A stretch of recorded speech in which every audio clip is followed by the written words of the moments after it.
பெரிய விதமான லாபங்கள் கிடையாது. மனைவி அமைவதெல்லாம் இறைவன் கொடுத்த வரம்னு சொல்லுவாங்க. அதில் எனக்கு முதலிடம். ஆமாங்க, நமக்கு தேவையான காய்கறிகளை நம்மளே விவசாயம் பண்ணி சாப்பிடுவோம். நீ என்ன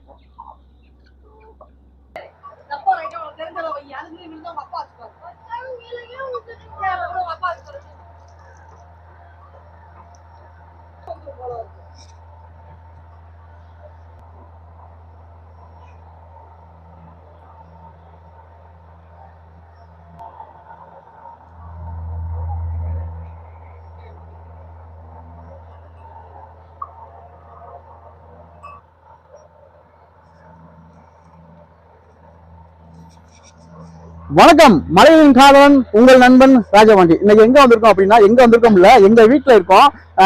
நம்ம வீட்டுல என்ன அப்படின்னா பால் மாடு. அவங்க பால் மாடு வந்து மிகப்பெரிய ஒரு சொத்து. விவசாயி அப்படின்னாலே பால் மாடு தான் ஒரு மிகப்பெரிய சொத்து.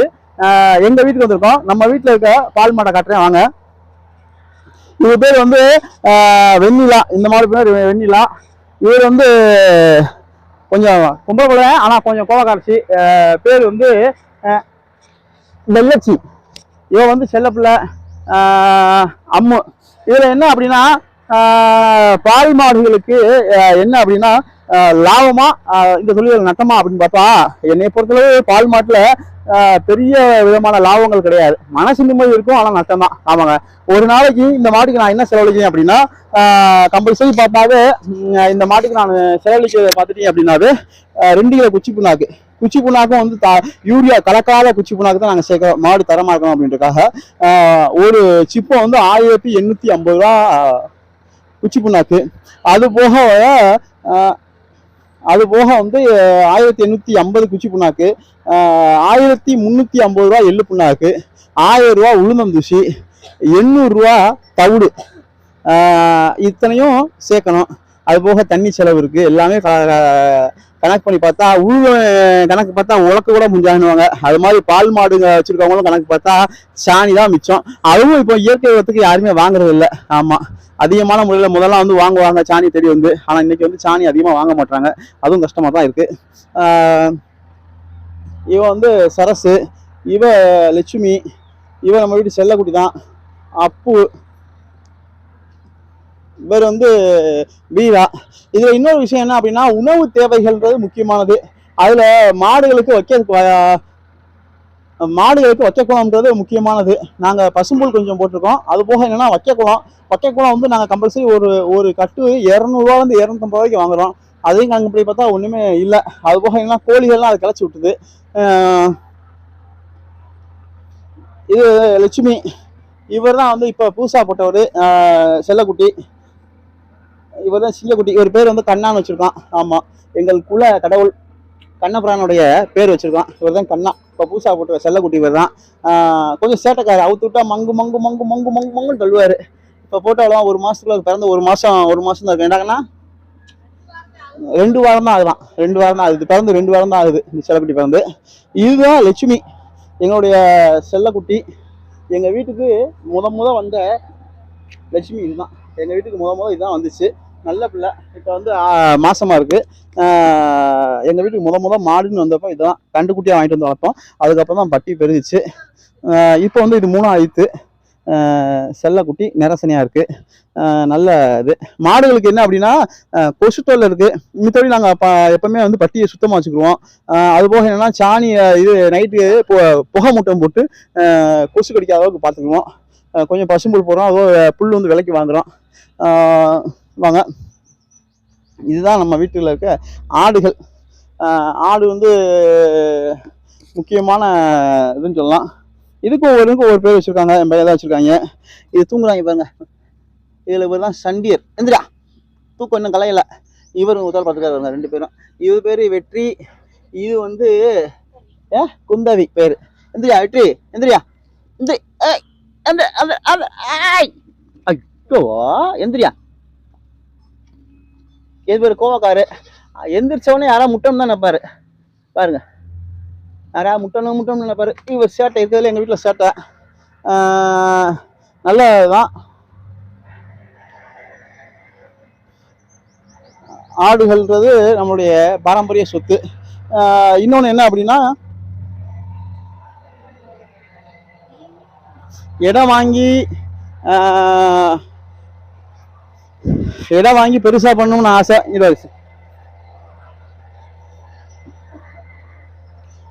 நம்மளுக்கு இடம் வாங்கி பெருசா பண்ணணும்னு ஆசை.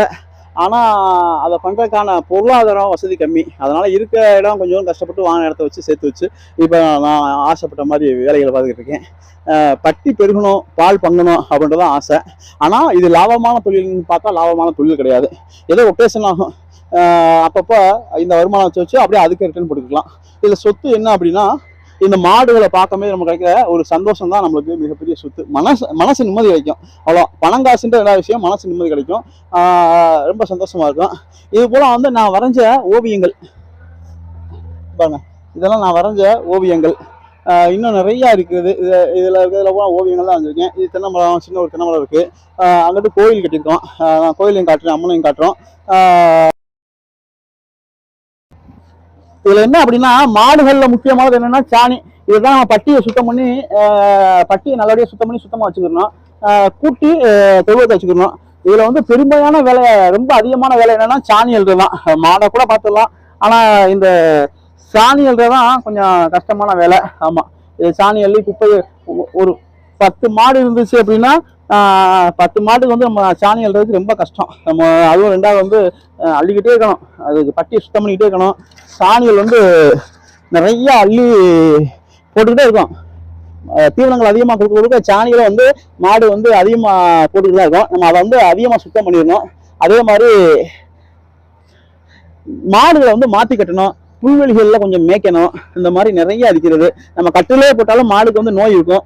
மாடுகளில் வந்து பிரச்சனை என்ன அப்படின்னா, அதிகமான பிரச்சனை என்ன அப்படின்னா, மாடுகளுக்கு வந்து மடிநோய் வரும். அது எதனால வருதுன்னா, பட்டியை சுத்தம் பண்ணாமல் வைக்கிறதுனால மடிநோய் வரும். அது என்ன செய்யணும், மாடுகளை வாரத்தில் ஒரு நாள் குளிப்பாட்டணும், வெயில் காலத்தில் டெய்லி குளிப்பாட்டணும். அது போக என்ன அப்படின்னா, மாடுகளுக்கு வந்து மடியை சுத்தமாக வச்சுக்கணும். பால் கறந்துட்டு ஒரு 20 நிமிஷம் வரைக்கும் இறைய போட்டுட்டு மாடை படுக்க விடாமல் பார்த்துக்கணும். ஏன்னா அந்த காம்பு ஓப்பனாக இருக்கும், அதோடய கிருமிகள் உள்ள போச்சுன்னா மடி நோய் வரும், பார்த்துக்கணும். உண்ணி வராமல் பார்த்துக்கணும். எங்க மாடுகளுக்கு அந்த உண்ணி பிரச்சனை கிடையாது. ஏன்னா நாங்கள் தொழுவத்தை சுத்தமாக வச்சுக்கிறோம், அதனால உண்ணின்றது எங்கள் தொழுவத்துக்கு வராது. ஆனால் நம்ம பட்டியில சந்தோஷம் இருக்கும். இதில் ஏதாவது சந்தேகம் இருந்துச்சுன்னா கேளுங்க.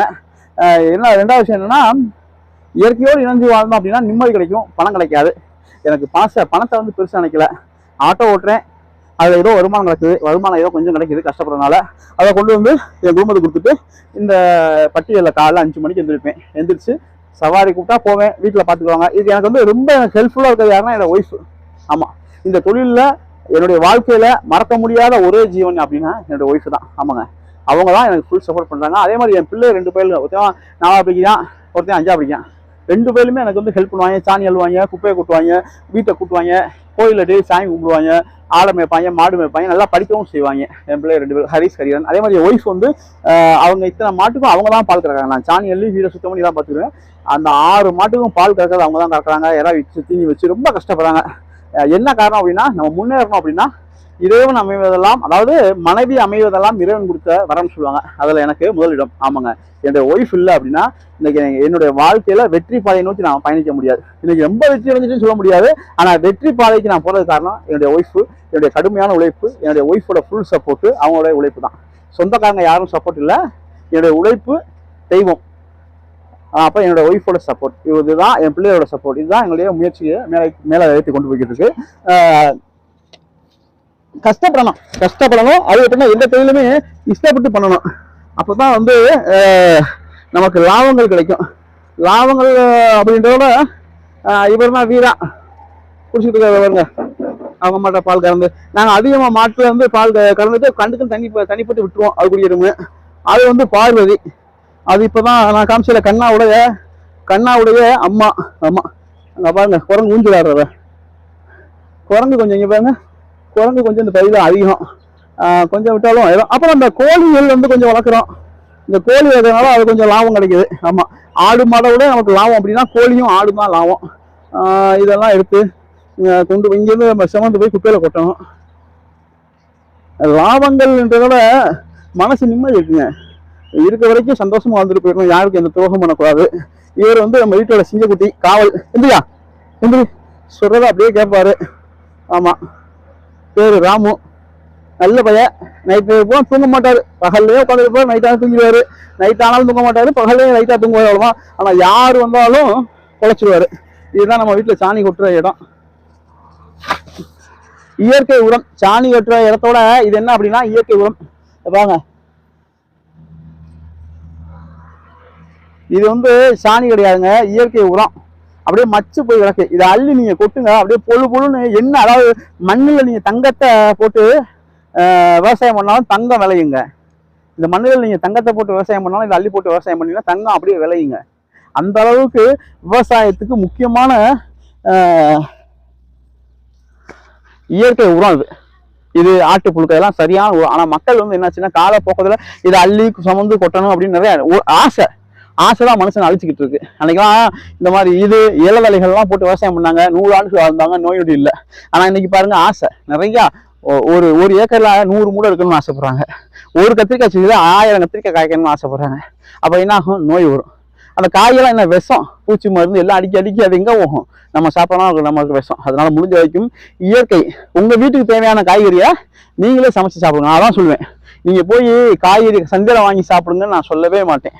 நமக்கு தேவையான காய்கறிகளை நம்மளே விவசாயம் பண்ணி சாப்பிடுவோம். நீங்க என்ன நெல்லுங்கன்னா வெளியே வாங்க, ரைட்டு.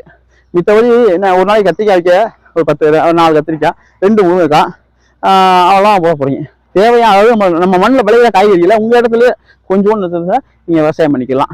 இது கருவ மரம். நம்ம வெயில் நம்மளுக்கு கொடை மாதிரி இதுதான் காப்பாற்றிக்கிட்டு இருக்கு. ஆமாங்க, நல்லா வெயில் நேரத்தில் இதெல்லாம் ஆடு மாடுகளை தான் கட்டி போடுவோம்.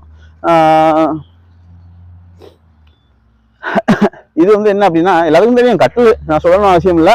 இந்த கட்டில் வந்து மதிய நேரமோ இல்லை நைட் நேரத்திலே போட்டு படுத்தோம் அப்படின்னா ஜம்முன்னு தூக்கம் வரும். இதுல மாதிரி எங்க சொர்க்கமே என்றாலும் சொந்த ஊர் வரும்னு சொல்லுவாங்கல்ல, அது மாதிரி இதோட தூக்கம் வந்து எங்கேயுமே கிடைக்காது. இது வந்து இதை வச்சுதான் பின்னாடி இது மொத்த குப்பைகளையும் நம்ம கூட்டி குமிக்க முடியாதுல்ல. அதனால அப்படியே மொத்தமாவே இது கூட்டுறது கொஞ்சம் ஈஸியா இருக்கும். அதனால மொத்தமா கூட்டி கொஞ்சம் மொத்தமா வச்சு அப்படியே சாணி அழிவுது. அதனால வேலைகள் கொஞ்சம் அதிகமான வேலையாக இருக்கும்போது மனசுக்கு சந்தோஷமா இருக்கும். இதுல உள்ள நிறை குறைகளை நீங்க தெரிவிங்க, நமக்கு சப்போர்ட் பண்ணுங்க, லைக் பண்ணுங்க, கமெண்ட் பண்ணுங்க. நான் வெறும் ஆட்டோ டிரைவரா மட்டும் இல்லை, விவசாயம் பார்க்கணும்னு ஆசை இருக்கு, ஆடு மாடுகளை பார்க்கணும்னு ஆசை இருக்கு. ஆடு மாடை பார்க்க ஆசைகள் கொஞ்சம் நிறைவேறிச்சு. ஆனால் விவசாயம் பண்ணணும்னா விளைநிலங்கள் வாங்கணும். ஆனால் விளைநிலங்கள் நம்மளால வாங்க முடியாது. என் பிள்ளை, என்னுடைய 2 பயிர்களும் நல்லா படிச்சு அரசாங்க உத்தியோகமோ இல்லை தொழில் சார்ந்து சுய தொழிலோ செஞ்சு கண்டிப்பான முறையில் சம்பாதிப்பாங்க. அதில் அவங்க விவசாய நிலம் வாங்குவாங்க. அந்த விவசாய நிலத்தில் நான் விவசாயம் பண்ணுவேன்னு நம்பிக்கையோடு இருக்கேன். லைக் பண்ணுங்க, கமெண்ட் பண்ணுங்க, ஷேர் பண்ணுங்க. மலைகளின் காதலன் உங்கள் நண்பன் ராஜபாண்டி. இயற்கை விவசாயம் நம்மை காக்கும். அது மாதிரி இயற்கையோடு இணைஞ்சு வாழுங்க. நம்மளுக்கு வந்து இயற்கை வந்து என்னைக்குமே வந்து நல்ல விஷயங்களை மட்டும் தான் கொடுக்கும், தவிர கெட்ட விஷயங்கள் கொடுக்காது. செயற்கை வந்து நம்மளை வந்து கொஞ்ச நாள்லயே அழிச்சிடும். ஆனால் இயற்கை வந்து அப்படியே வளர்த்து கொண்டு போயிட்டே இருக்கும். அதனால இயற்கையோடு இணைஞ்சு வாழ்வோம். என்னோட வாழ்க்கை என்ன அப்படின்னா, கஷ்டம் இருக்கு ஆனால் சந்தோஷம் இருக்கு. கஷ்டம் எவ்வளவு இருந்தாலும் சந்தோஷமும் அதே மாதிரி இருக்கு. நன்றி. அடுத்த வீடியோ பார்ப்போம்.